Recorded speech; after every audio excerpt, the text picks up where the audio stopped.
میری امی کسی کام سے باہر گئی تو میں اپنے ماموں کے روم میں گئی، لیکن وہ اپنے روم میں موجود نہیں تھے۔ میں جان گئی تھی کہ وہ باہر گئے ہیں، ان کے آنے کا انتظار کرنے لگی۔ جیسے ہی ان کے آنے کا ٹائم ہوا تو میں نے پانی والا پائپ آن کر دیا اور پانی میرے پورے وجود کو بھیگ چکا تھا۔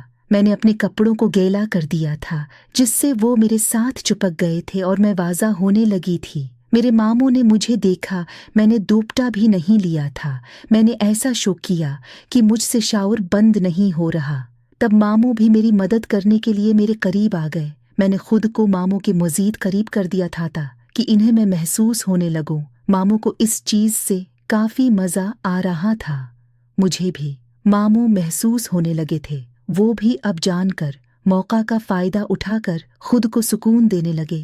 میں حیران ہوئی تھی کہ کام تو خود ہی پورا ہو رہا ہے، پر میرے ماموں بھاگ کر اپنے روم میں چلے گئے تھی۔ 3-4 دن ایسے ہی گزر گئے تھے۔ امی دوبارہ سے باہر کام پر چلی گئی تھی۔ جب میں ماموں کے روم میں گئی تو وہ سو رہے تھے۔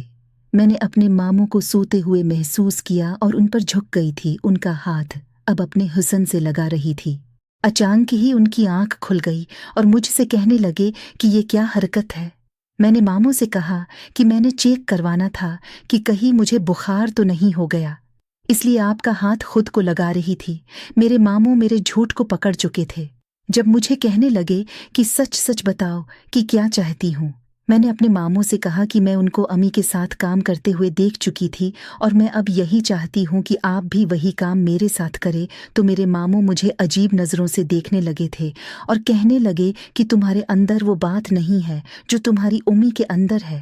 میں نے ان سے کہا کہ اسی لیے میں چاہتی ہوں کہ آپ کے چھونے سے میں بھی کل کو امی کی طرح پرکشش دکھنے لگوں۔ تو وہ حیران ہوئے اور کہنے لگی کہ آج انہیں کام ہے اس لیے نہیں کر سکتے۔